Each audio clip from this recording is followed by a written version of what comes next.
Coming to you from BRIC House in downtown Brooklyn, this is 112BK. On the show today, the Iran nuclear deal.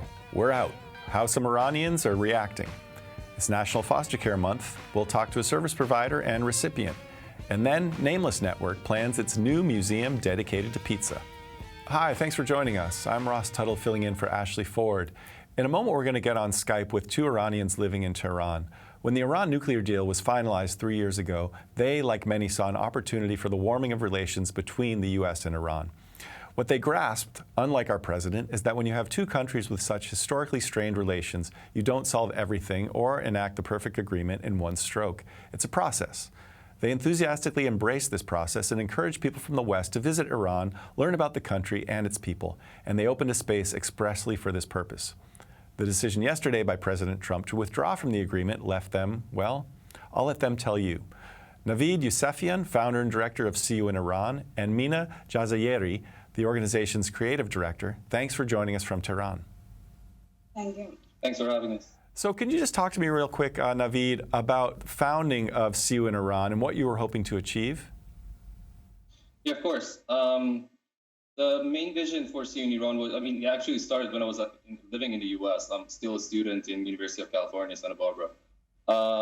And it's kind of started with understanding the fact that a lot of people have a lot of distorted conceptions about Iran, a lot of misconceptions. And I kind of believe that those type of misconceptions eventually result in some sort of Iranophobic understanding of politics as well, which would eventually might result in sanctions and this threat of war and everything. So the reason behind it was to invite people to come to Iran and have some sort of first-hand experiences over there by understanding what's going on over there and understanding the similarities among the people, and especially understanding the fact that we are much more similar to each other, like Iranians and Americans compared to Iranians to their government and Americans to their government. I feel like there's a lot of big potential for how people can bring about some sort of sense of global solidarity that would avoid such decisions like what we had last night. And Mina, what were your thoughts when you heard about the decision? It didn't come as a surprise, I'm guessing, but when you heard about the final decision by President Trump to withdraw from the nuclear deal? Yeah, I was not surprised at all. I was really expecting that. I was actually sleeping when he was talking. But how I felt, I actually felt like you said, that we came so far and we had this process going on for I think 3 years now, and now it's stopped, and it's really sad. We don't really know what is the extent, so that's the big concern right now for me. I don't know the size of it yet. Right, what's going to happen next? And Navid, what about you? What were your feelings? I have similar ideas as what you mentioned in the beginning, how this is kind of a process. I believe that what's happened last night shouldn't be understood as some sort of an exceptional decision coming out of a vacuum. What's been going on between Iran and the U.S. for years and years, for decades, and not necessarily just after the Islamic Revolution in Iran. I think there is a trend over there. We had this from the time of Bush, at least, with the discourse of axis of evil. Then we had the HR 158 with Obama, and then the Muslim ban. So I would say this is not something exceptionally happening that we should get surprised and try to analyze that specific event. This has been going on for a while, and it's just a part of a bigger picture of American politics, which I would understand it as this discourse of international police that is in charge of controlling everywhere in the world, and whatever that doesn't suit some Americans' government, they would just intervene and have this right of intervening wherever they want. What are other folks saying? I imagine you've been speaking with a lot of your friends and family and other individuals. What are other folks saying in and around Tehran and elsewhere? Some people say that now it's a good chance for hardliners to take charge of the whole situation in Iran, and that's not really good for us. And some people are worried that it would lead to interference of foreign policy into our country. They want to take care of this situation. Is there concern about renewed sanctions possibly and further isolation or renewed isolation of Iran in the international community? Yeah, of course. Yeah, I think that goes toward the business part of Iran, like how economy is going to be affected by it. Like for now, we know that we are not going to have new airplanes. Like Boeing is already canceling, I think, the contracts that they're going to have. So, and just to put this into some perspective, and so it's been about 3 years since the agreement went into effect. What were those years like? And maybe 2 years, because I know President Trump signaled a lot of things, and the travel ban came out, and that was a blow to Iran and Iranians. But what were those 2 years like after this deal was enacted? Was it a time of hope and of a feeling like, okay, now we're getting somewhere. This feels like progress. Yeah. I think the biggest part for me was that after a lot of time, I could feel that we are not isolated anymore. There are doors opening to us. We can talk, like we can be heard. But I think now, I don't know for how long this is going to continue. So, Navid, what are your thoughts? I think in certain parts, like which Mina mentioned, the airplanes, for example, but this is very important when it comes to like medicine and drugs as well. A lot of people were suffering from this because there was no access to medicine. And a lot of people died, actually. I know it sounds horrible, but it's the actual truth happening in everyday life of Iranians because of the sanctions. But I wanted to mention something about what Mina said earlier about the hardliners, because I feel like this is very important to mention how, what's happening is that by getting out of the Iran deal, the victims are people living in Iran, not just necessarily for commodities, not just because of like tourism or anything like that. It's all about how this discourse of security and the not being able to have right relationship with other countries gets hijacked by the government as well, and kind of like results in some sort of like dismissal of the democratic demands from within the society. And considering what's going on in Iran at the moment, it's very active. I'm not sure if you followed the news, the recent news from the last five months, but this becomes somehow abused by saying that now that we have like an enemy outside, we all need to stand together and unite with each other, and we should support our government in any sense, or these are things that are against Iranian people's democratic demands and activities. Thank you so much for joining us. We really appreciate it. Again, I know it's late, and so we're so thankful you were able to come on and share your thoughts with us. Thank you for giving us the opportunity to share our ideas. Thank you. Okay, take care. Up next, it's Foster Care Awareness Month, and that means a time to reflect on the precariousness of life for thousands of children in New York City and beyond, and on those who try to provide for them some stability, predictability, and though it may sound corny, love. Recently, I spoke with Jess Dannhauser, CEO of one of the oldest child welfare organizations in the country, New York's Graham-Windham, and one young adult who benefited from their services, Dashaun Johnson. Here's that conversation. So Jess and Dashaun, thanks for joining us today. I'm glad you were able to come in. So Jess, I want to start with you. Tell me, what kind of situation are we dealing with here in the city and in the borough from a child welfare perspective? Yeah, in New York City, there's about 9,000 children who are in foster care. Another 30,000 children whose families receive preventive services in New York City. Brooklyn is typically about 25 to 30% of that. So, ranging around 2,500 children who are in foster care, and, about 10,000 children who receive in-home preventive services. Preventive services. Preventive services is doing in-home family therapies, being at the table with families, helping them navigate their situations to care safely for their children and avoid coming into foster care. I see. I'm just curious, why Brooklyn is your headquarters, right? The headquarters for Graham-Windham. It is. Is that just happenstance, or is there a reason why you guys are in Brooklyn? We're in Brooklyn because we have a lot of kids and families that we care about here and that we serve here. We're also in Harlem in the South Bronx and have a school in Westchester.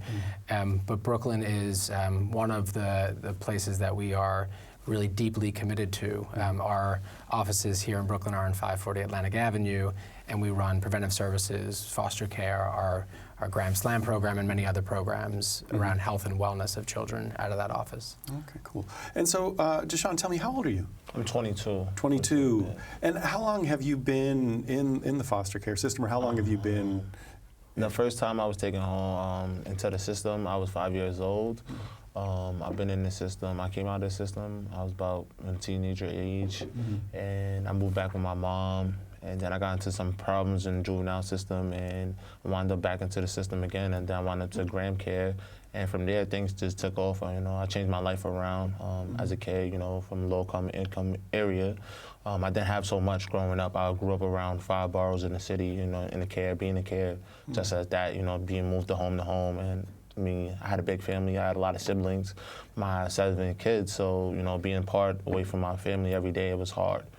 So how old were you when you came into contact with Graham-Windham? I was 16. I was 15 years old at the time. I was 15 years old. And what was the context? The context was to go to Graham. It was like a outreach program and stuff like that to change my way. I got into some problems in juvenile as a young age. Coming into high school, I didn't know what to really do, and my focus wasn't really on that main path right now. I didn't have a good path, so I think I changed around when I got to Graham. Right. And so what kinds of, Jess, what kinds of services do you provide to help people like in Dashaun's situation? Our goal for our kids is the goal for any kid, to make sure we're helping them develop into successful young adults. We embrace their entire family and work with them, and we make sure that we're providing opportunity. So in Dashaun's case, he was part of our school. He was part of our residential program for a short time. He was involved in our athletic programs.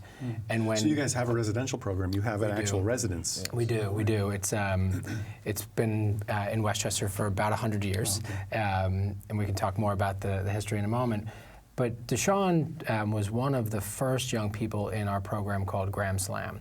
So after he graduated from our high school, he was deciding what he wanted to do with his life. And it occurred to us that all of our graduates, some of our kids who might be close to aging out of foster care, which we try to avoid, are left alone. And they kind of are left to fend for themselves at a very young age, 21. We know from brain science that adolescence goes a lot longer. And we know just from everybody's circumstance that kids who are coming out of high school need real support. So we launched this program that centers around having a coach. So Dashaun's been working with that coach for the last few years and has been extraordinarily successful. So you guys help, give a whole range of services. You work with families to try to help them mitigate some of the problems that they're facing so that their children don't end up in the foster system, right? And then you help children once they are in the foster system and the families who are fostering the kids, correct? That's right. That's right. And then beyond into early adulthood. Kids who come into the child welfare system are kids first. And what we want to provide is a community that they can be in and take advantage of a whole host of opportunities and get the services that they need along the way. But most of all, to get relationships with caring adults that they're going to continue with for the rest of their life. Growing up in the system, you have different permanency planning, social workers, and stuff like that kids face and may have, and they might not be around, after they graduate, or they might be put into a different agency.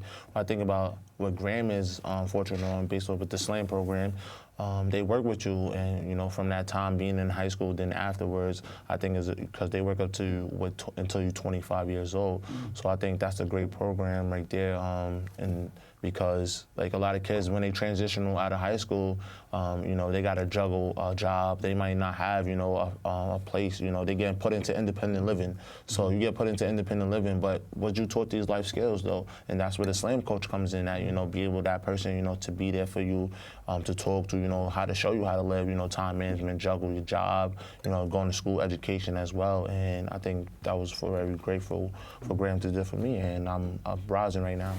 That's great. That's great to hear. And I want to talk a little bit more about the coach, the SLAM coach. But first I want to talk about what it's like sort of in the earlier years before you get to that stage. And you've written, because I know there are a lot of challenges that you face, when you're in this situation, when you're moving from house to house. And I saw you wrote about some of those challenges when you were moved out of your aunt's house and you wondered, why am I being relocated again? Is this my fault?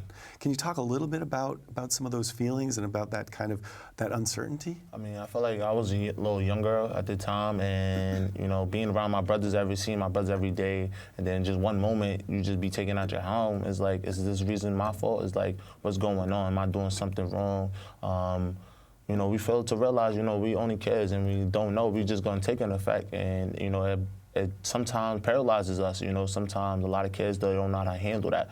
And we got to go to outreach programs, and we got to go to see a social worker or, what's it called, wellness. We got to go to health and wellness and see your counselors and stuff like that. And it takes a cause, because some kids don't reach out. We all need help, and that's where things come in hand. You got to be able to ask for that help, or sometimes that help is just given to you. We try to look through the eyes of our kids, and kids moving from home to home to home is a travesty. This past year, we're on track to have 88% of our kids stay stable in their home, and we track them in their foster home. In their foster home. Even higher numbers of kids who are home with their families, over 90% are able to stay in their home. But when a child comes into foster care, for them to move and move and move, it is one of the key indicators we look at is around child stability, and have been able to move that in the right direction, really by looking through the child's eyes and being our foster parents are heroes. They need real help, and so we now have foster parent coaches. We learned about having youth coaches. We have foster parent coaches who go out and provide that service to make sure foster parents get what they need. Well, I mean, that's great to hear, and it sounds like it's hugely important, to have that stability, because I guess in the absence of it, a lot of, there can be a lot of pitfalls. There's nothing, when kids go through trauma early in life, safety and stability are prerequisites for everything, for all of their success. And so we really focus on trying to make sure we assure that, so then they can explore and decide who they want to be, and really pursue opportunities. I feel like that same way, because when I was at the Graham School in Westchester, I was at the residential program, and I stayed there, and down from the janitor all the way up, Jess, the CEO, everybody was helpful, and just trying to put in the input and try to motivate you to do better, because they see something into you, and they want, everybody's job there, is to help us. Everybody else, and they want to help us out. And I think that was the greatest thing for me to be with the Graham program, to wind up with Graham-Windham, and I'm fortunate to be here today. So much more I want to talk about with this subject. We're running out of time. You said off camera that you're going to college now, and you're trying to give back a little bit to the communities that you came from. Can you tell us about that? So currently in Astoria, Queens, New York, I run a program called Living Legends New York City, and we do a lot of community service-based work with Hand Incorporation as well. We got a tie with them. And what we do is we do a lot of community service work, and then as a kid, it's like a legend. They become a legend. So, you go into your community every day, and people, you see a lot of things, what's going on, what can I do in our community, how can I get involved? So we take a lot of kids from junior high school, and, kids that's beginning their freshman and sophomore year in high school, and we have like meetings, panel discussions, what can we make a difference? And then afterwards, we have like tournaments, we try to fulfill the kids' best interest and help them be motivated. So a lot of kids like sports, so we do basketball, soccer, and lacrosse currently. So, and then we have them travel, play at the top tier teams around the state in New York City, Connecticut, as much as possible. And, we got some private funding, so. Well, that's great. That's great. And trying to get him to work for us too. I was going to say, it sounds like he's preparing to be one of the slam coaches himself. I hope so. I'd be remiss if we didn't talk just a little bit specifically about Graham-Windham and how long it's been around. We were talking again off camera just about some of the challenges now with a lot of states who outsource some of their child welfare programs, and there can be some problems with that. But what you were saying is Graham-Windham has been around even before the city and state governments were really dealing with this issue in any kind of we are the longest serving child welfare organization in the country. So we were started in 1806 by 4 amazing women, including Eliza Hamilton, who had 6 children. Eliza Hamilton, who is Alexander Hamilton's... Exactly, Eliza Hamilton, who was married to Alexander, and after his death was doing a lot of service. I think there's a sense that she had an abundance. She was actually fighting day after day for services and for funding for young people. They were working with families, and some of the mothers passed away with widows. And so there were 6 orphans that they needed to figure out what to do with, and they opened the home. And it was called back then the Orphan Asylum Society, not language we would use today. But they were really committed to making sure that these children were raised and had opportunity in the world. And that has spawned into what we do today, serving about 5,000 children and their families each year. One last thing, because we're really out of time. Next month, May, is Foster Care Awareness Month. What should people keep in mind as we look to that? Just that the 9,000 children in foster care today are joined by thousands and thousands of kids who have been touched by the child welfare system, all of whom the city has decided to intervene in their life. And I believe the social contract has to change when we intervene in people's life in that way. And so sticking with young people, seeing them through until they are successful. Life has ups and downs, but everyone needs to go through those ups and downs with someone who deeply cares for them. That's what we're trying to do, and I think that's what needs to happen for the entire system across the country to be able to succeed. Okay, well, I'm sorry we have to cut it off here. I wish we could talk more. Dashaun, Jess, thanks so much for joining us today. We're happy to have you here. Pleasure. Thanks. New media organizations seem to be popping up all the time, especially in Brooklyn, and often with personnel ditching venerable old media organizations like the New York Times, the Wall Street Journal, and in the case of our next guests, Vice. They're the creators of the Nameless Network, a youth media group. What does that mean? Well, they're going to tell us about that and about the Museum of Pizza. Kareem Rama is the CEO. Thanks for joining us. Of course, thanks. And Alex Serio is the Chief Content Officer of the Nameless Network. Welcome to 112BK. So can you guys give me the one-liner? Maybe, Kareem, we start with you. What is Nameless Network? Nameless Network is a youth media company that's dedicated to creating original programming around knowledge, discovery, and pop culture. Knowledge, discovery, and pop culture. And why the name Nameless, Alex? How did you guys come up with that? Well, we were looking at one-word URLs, and Nameless was one of them. But it also seemed very evocative of the brand. We wanted the content to kind of stand for itself, so Nameless seemed like a very good naming option. And so youth media company, who's your target audience? Our target audience is primarily 18 to 34-year-olds. We definitely skew younger oftentimes and get 13, 15, 17-year-old people watching our videos. But generally it's an audience that's definitely under the age of 34. And so there's a lot of media out there targeting that audience. I think it comes down to nutritional value. Young people want information, and they want an entertaining format. And I think we strive to do that. We try to approach topics like everyday phenomenon and reverse engineer it. And I think that there's innate curiosity, and we kind of tap into the desire for content that serves a purpose. I noticed some of that, and I watched a couple of your videos. We mentioned the explainer ones, and sort of the one about sneezing, for example, or yawning. Actually, I think you did one about sneezing and one about yawning, which is cool. Like something we don't think about. Yeah. And then tell me about how that series got its start.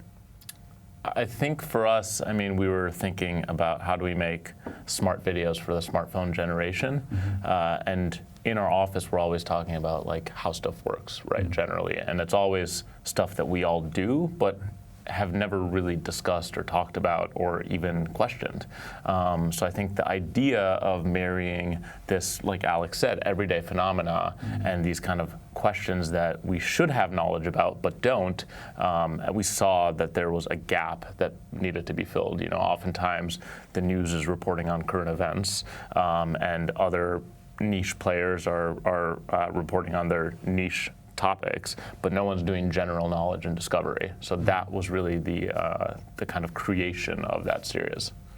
So when you guys have like an editorial meeting, what are you really looking for when somebody presents something to you? For Everything Explained, we've kind of gone into passive mode where our audience base actually asks us questions through either the comments or our direct message. Can you explain this? Can you explain that? I think it always has to have like a kernel of curiosity for all of us. Like, there are things that you don't think about every day, like seasonal allergies that are affecting half of my office right now. So taking a step back and being like, what is that exactly? Why are so many people afflicted? And really kind of having ubiquitous appeal. And so you guys are, I think on your website it says you're more like an entertainment company, right? Yeah, it's the intersection of entertainment and education that we really specialize in. So, talking about entertainment and information, let's get down to what we're really here to talk about, which is the Museum of Pizza. because I think that is really something exceptional. Yeah. This is your brainchild, Kareem? Yeah. It's something that I was thinking about for, I hate to say it, but like a year. And Only a year? Yeah, only a year. How long have you lived in Brooklyn? 6. Okay, well, all right. Well, you're forgiven. I mean, for only having pizza on your mind for 1 out of those 6 years. So tell me about it. So really the idea, it really came out of a desire to extend Nameless content beyond the digital world, right? We really, as an office and organization, have challenged ourselves to think, how can we transform what we and others love so much in the digital world into a physical experience? And that manifested itself into the idea of a museum. From there, it was just kind of a natural, like I had been thinking about pizza for a long time. I was thinking about pizza in my first week in New York when I was walking around Manhattan exploring different neighborhoods, and the only thing I had was a slice in my hand, all the way to when I was having a birthday party with 20 of my closest friends having pie, big pizza pie. So it's like this thing that had been with me from my first day in New York to my last day in New York. So that was really kind of the mashup of those ideas and something that like I celebrate it. Many of my friends celebrate it. Whose pizza do you like? Just since we're here, we're going to actually have, maybe we'll have a pizza segment down the road. You can come back and we can do like a pizza tasting. Specific slice, easy answer. Prince Street Pizza, square slice, corner piece, pepperoni pie. That's hands down my favorite pizza, and I'm actually mostly a vegetarian. Have you ever been to DeFara's Pizza? I have not, but I actually have a text message telling me to go there. And it sounds like you've been. Yeah, I've been.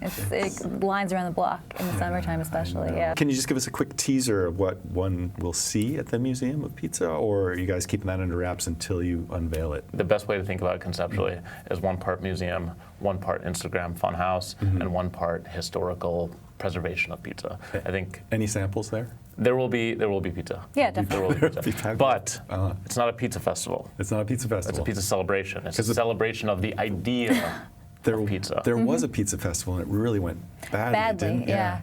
I think all of the press has been really helpful in identifying a few items where we really need to hold up our end of the bargain, which is delivering on some delicious pizza in an expeditious way, and having a non like as much of a biodegradable footprint as possible, and these are a couple of things that we're very, very, very cognizant about. Maybe a sample of that New York water that everybody says is responsible for this for the dough. It's just a bowl of water and be like, here it is. I buy it. Right. Well, guys, thanks so much. Real quick, if people want to go check you guys out, where do they go? They can go to namelessnetwork.com and like all of our pages on Facebook. Okay. They'll start getting videos in their feed, and if they're interested in the Museum of Pizza, they can go to themuseumofpizza.org. Okay, great. Well, we'll look forward to having you guys back in the future. Thanks so much for coming on today. Thank you for having us. Thanks. The Nameless Network has graciously offered discounts for admission for the Museum of Pizza for 112BK audience members. So at checkout at themuseumofpizza.org, put in the code 112BK for $5 off. And that's the show for today. Thanks for joining us. Tomorrow we'll be back to talk about immigration detention and deportation, including ICE's effort to deport a U.S. citizen. Plus, we'll hear from 2 Brooklynites opposed to the huge new 80 Flatbush project. Hope you can join us.